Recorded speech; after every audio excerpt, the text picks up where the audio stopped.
Olá, pessoal do sétimo ano, professor Esquilassi, tudo bem? Estamos aqui para a nossa terceira aula, né? A aula da atividade 3, sobre a diversidade da vida microscópica. Tá? Então nós vamos responder aqui, com essa aula nós vamos responder, analisar cada um dessas 6 questões que eu passei da atividade 3, certo? E depois, na outra semana, atividade 4, sobre os fungos, mas isso fica para a semana que vem. Lembrando que vocês têm agora o material de apoio, que vocês têm acesso lá no Google Class da escola. E eu vou tentar colocar aqui embaixo também, para vocês terem acesso aqui a esse material, caso não tenham acesso ao Google Class da escola. Certo? Então vamos lá. Essa diversidade da vida microscópica, o que significa isso? É para a gente ver a variedade de seres vivos que existem, que são formados por somente uma célula. Então, o primeiro grupo aqui são os protozoários. Então, são seres unicelulares, quer dizer, tem uma célula só, heterotróficos. O que é heterotrófico? É aquele que não produz o seu próprio alimento. Tem os unicelulares autótrofos, são aqueles que produzem seu próprio alimento, porque eles fazem fotossíntese. Então eles são formados por uma célula só e obtêm energia por meio de alimentos vindos do meio externo, ou seja, outros seres vivos. E esses protozoários eles são incluídos no grupo chamado protistas ou prototisquistas. E a maioria desses protozoários eles vivem em ambiente aquático, seja de água doce ou salgada. Alguns vivem na terra ou na lama. E há espécies adaptadas à vida parasitária. O que é isso? Que ela causa doenças em animais, inclusive para o ser humano. Certo?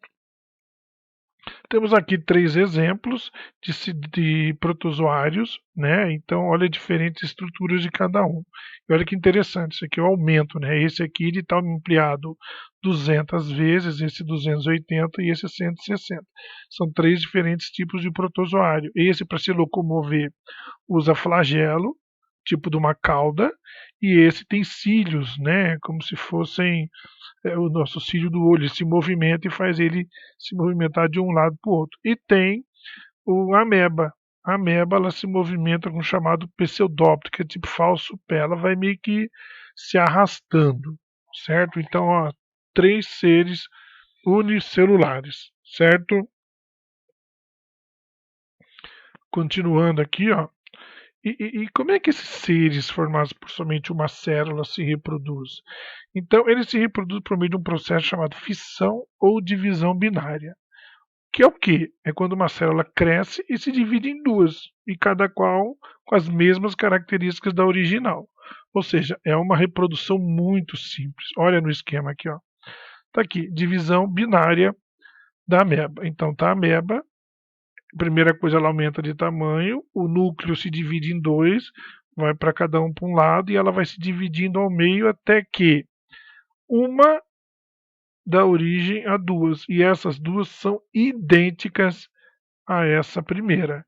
Essa aqui é chamada célula mãe e essa aqui células filhas, né? E elas são idênticas geneticamente, tem a mesma informação genética dentro do núcleo, tá? Aqui não deixa de ser, é uma célula nessa, só que é uma célula só, o protozoário. A bactéria, e alguns exemplos aqui antes de falar da bactéria, dos protozoários flagelados. Flagelado é essa cauda que eu falei aqui, que causam doenças. Então nós temos aqui a Giardia intestinalis, o próprio nome fala, né? Intestinalis lembra intestino, é chamada giardíase, ela costuma dar diarreia. Tá? Tricomona vaginalis, causa uma doença chamada tricomoníase, isso aqui está ligado mais a mulheres. Trypanosoma brucei-gambiense é uma doença causada por uma mosca, a mosca de tsetse, que é a mosca do sono. Isso é mais comum lá na África, que a pessoa chama a doença do sono porque a pessoa fica muito sonolenta e ela sofre muito com essa doença aí, que a pessoa não consegue fazer nada por causa dessa situação de sonolência. E a Leishmania brasiliensis, tá?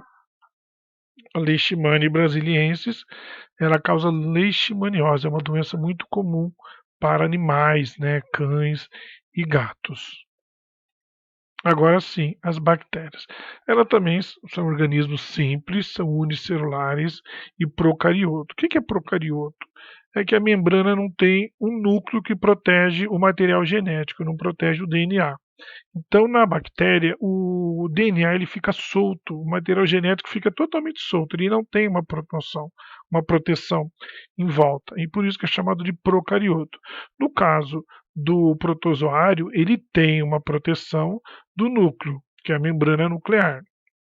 E aí, nesse caso, ele é chamado de eucariótico, tá? Eucariótico tem a membrana celular. Procariótico não, o material genético fica solto. E também existem centenas de espécies conhecidas. E as bactérias têm os mais diferentes formatos. Olha aqui, ó. Esfera, chamados cocos, os bastonetes, que são os bacilos, o espiral, os espirilos, e na forma de vírgula, chamada de vibriões. Tá? E eles se agrupam em cachos ou sequências, como se fossem colares de pontos. Então dá só uma olhada, ó, os diferentes tipos que nós temos da representação da bactéria. Mas aqui, apesar de elas estão grudadas, elas não são. Cada uma é uma bactéria, porque ela é unicelular, mas ela pode viver em colônia, uma grudada na outra, certo? E olha que doenças que talvez vocês já ouviram falar que são causadas pela bactéria. O tétano, né, lembrando o nome científico, ó, Clostridium tetani. A primeira letra maiúscula, a segunda sempre minúscula, tá? Clostridium tetani. Como é que transmite? Penetração através de ferimentos na pele, entrar em contato com. O tétano é muito comum a pessoa se contaminar com objetos enferrujados que pode conter essa bactéria. Tuberculose, inalação de gotículas espalhadas pela fala, tosse ou espirro de pessoa contaminada com a bactéria. Ó, quer dizer, um método semelhante a como a Covid-19 também é transmitida, só que a Covid-19 não é bactéria, é vírus. Nós vamos ver daqui a pouco. Outra doença, botulismo, Clostridium botulinum, ingestão dessa toxina da bactéria em quantidade de alimentos enlatados. Então, uma dica: nunca compre um alimento que vem em lata e a lata está amassada. Isso pode desenvolver essa bactéria lá dentro, tá? Então, o alimento ele perde meio como se fosse a proteção e pode surgir essa bactéria. A cólera, a Vibrio cholera, ela é contaminada, ela transmite através da ingestão de água, alimento contaminado por essa bactéria e causa uma diarreia muito forte na pessoa. Outros 3 tipos, leptospirose, leptospira interrogans. Isso aqui, quando tinha enchente em Ribeirão, que ainda tem alguns lugares, a urina do rato que pode ter essa leptospirose, nessa leptospira. Então, quando alagou algum lugar, evita de ficar andando nessa água que pode ter essa bactéria e pode dar a leptospirose, que é uma doença perigosa. A meningite, bactéria Neisseria meningitis, também inalação de secreção eliminada pela boca, pelo nariz das pessoas contada pela bactéria. Parecido também como no caso da Covid. E a pneumonia, que também se transmite como no caso da Covid, né? No caso da bactéria Streptococcus pneumonia. Certo? Olha aqui, então nós temos aqui 7 tipos de doenças causadas por bactérias. E como é que essas bactérias se reproduzem? Bem simples lá como o protozoário. A divisão binária, uma bactéria, né? Lembra, ó, não tem, o material genético está solto, não tem núcleo, tá? Então ela se divide, uma dá 2 e cada uma dessas é idêntica a essa. Agora também tem a conjugação. Isso aqui não é tão, é mais complicado, mas esse é um outro método, tá? Que ela se reproduz. O mais comum e fácil de entender é a divisão binária, como nós vimos nos protozoários. Conjugação pode deixar para lá. Agora, os vírus. Os vírus, eles não são pluricelulares nem unicelulares. Por quê? Porque eles sequer têm célula. O vírus não tem célula. Então, já que não são formados por célula, como são os vírus? A estrutura do vírus está aqui. Ela é menos complexa das bactérias. De modo bem simples, podemos escrever um vírus como sendo formado por um envoltório externo, uma proteção aqui, onde se abriga lá dentro o material genético do vírus. Está aqui, o DNA. Por não ser feito de célula, o vírus não se alimenta e não são capazes de se reproduzir sozinhos.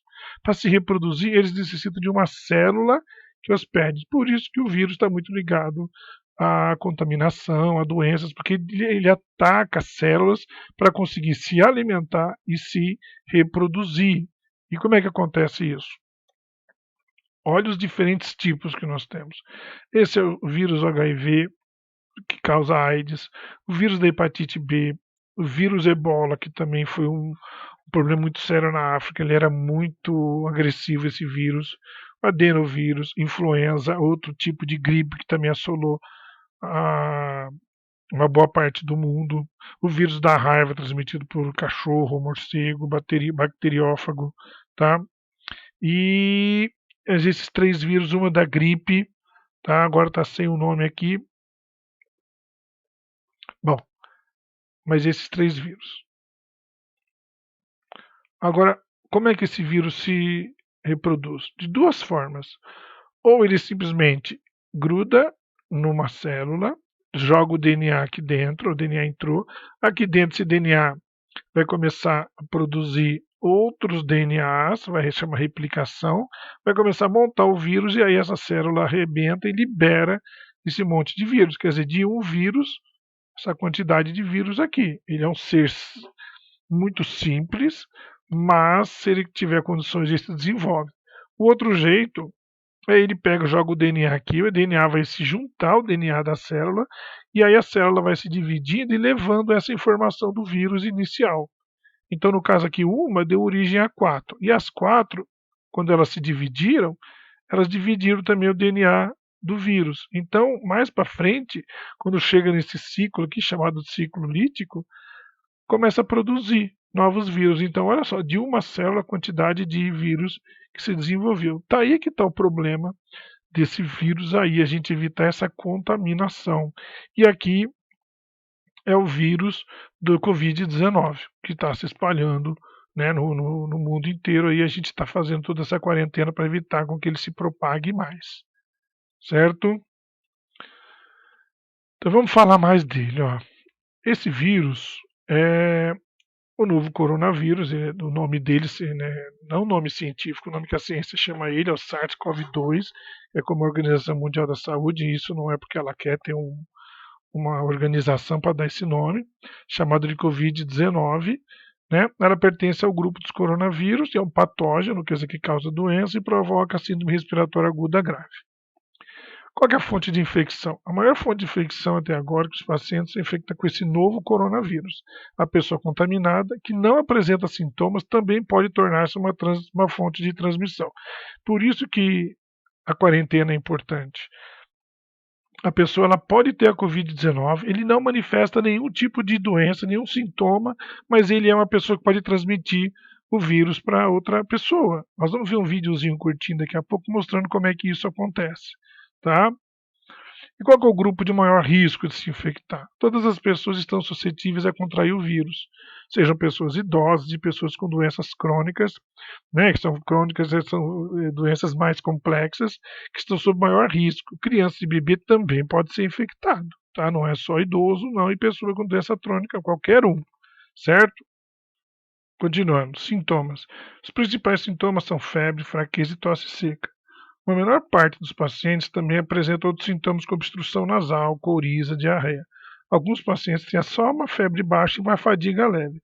A maior parte dos pacientes de caso grave, após uma semana de infecção, apresenta dificuldade para respirar, certo? E aí pode se complicar isso, por isso que fala tanto essa história aí do respirador artificial.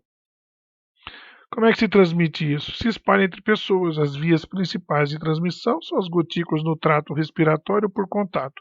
Quer dizer, aquela história de lavar a mão e não pôr a mão no olho, no nariz ou na boca, porque entra no sistema respiratório e aí que pode vir a complicação. E cumprimentando uma pessoa, você pode pegar e se contaminar. O período de incubação é de 1 a 14 dias. E geralmente é de 13 a 7 dias, mas pode chegar a 1 a 14 dias. Agora a máscara. Em muitos países o uso da máscara controlou muito né? Outros países como o Brasil demorou muito para usar a máscara em todas as situações. Então, quando é que se usa a máscara? Durante a pandemia é recomendável que se use a máscara em local público, local com aglomeração de pessoas e no transporte público. Agora, quando é que eu não uso? Se você está sozinho ou em um lugar que não tem a presença de outro indivíduo, você pode tirar a máscara, certo? Quando é que se deve lavar as mãos? A gente lava a mão toda vez que volta de um local público, caso tenha saído para ir no supermercado, alguma coisa, numa farmácia, tocar em bens públicos, cobrir a tosse ou espirro com as mãos depois de tirar a máscara, antes de comer e depois de ir ao banheiro, depois de tocar coisas sujas. Quer dizer, você tocou em alguma coisa diferente da sua casa ou saiu, né, higienizar para não ter risco nenhum. Apesar do vírus causar esse estrago todo que está causando, ele é muito frágil. Usando, sabe, lavando a mão ou álcool gel, ele é facilmente eliminado, certo? Então, como é que lava a mão? Sabonete líquido para as mãos ou sabão com água e corrente, ou sabão líquido à base de álcool para as mãos. Tá? Então, várias formas de sabão e álcool você pode usar para poder eliminar isso. O que precisa para ter? Quais são os cuidados do transporte público? Né? Quer dizer, tem que ter mais cuidado ao sair de casa. É necessário o uso de máscara. Olha aqui, todo mundo de máscara dentro do ônibus. Tá? É necessário, e depois de tocar no corrimão ou outros bens públicos, outros lugares públicos, você lava a mão. Que se ali tiver contaminado, você pegou. Mas se você lavar a mão antes de tocar ou cumprimentar alguém da tua casa, você eliminou o vírus, certo? Agora, dentro de carro particular, todos os passageiros dentro do carro devem usar máscara, evitar conversar entre si e prestar atenção à etiqueta da tosse e espirro. O que é a etiqueta respiro? É você é, espirrar na dobra do braço, né? Ou se pôr a mão, passar álcool gel em seguida, quer dizer, o máximo possível de cuidado para não transmitir para ninguém, caso você tenha, né? E o resumo, então, de tudo que a gente viu. Mas antes de eu fazer esse resumo aqui, eu vou querer passar um videozinho bem curtinho, ó, que eu achei aqui falando sobre o coronavírus, sobre essa transmissão. Eu vou explicando para vocês, tá? Vamos lá. Então tá aqui o rapaz, né, o médico está orientando, ele está falando em inglês, ele está mostrando como é que se faz para não ter acesso. Então o rapaz está aí, ele está chegando no trabalho dele e ele tem o Covid-19. Tá? Você vai ver, ele vai tossir, né? Ah lá, espirrou e a mão dele ficou contaminada. Aonde ele estiver tocando, vai estar contaminado. Então, olha o exemplo aí. Ele tocou no café dele, nessa caixa aí de biscoito, de bolinho que ele comprou. Aí ele contaminado, porque ele espirrou na mão, ele cumprimentou a moça, certo? O café dele, a caixinha dele ali atrás contaminado. Então, ela cumprimentou o cara pôs a mão no olho, a menina pôs a mão na boca. Então, essas bolinhas vermelhas é como se fossem os vírus. Ele tá com vírus, ele passou pro outro no olho e a moça na boca. E ele espirra de novo e esparrama. Então, ele está contaminado. Então, ele vai lá, o que ele pegar, o que ele tocar, ele pode contaminar.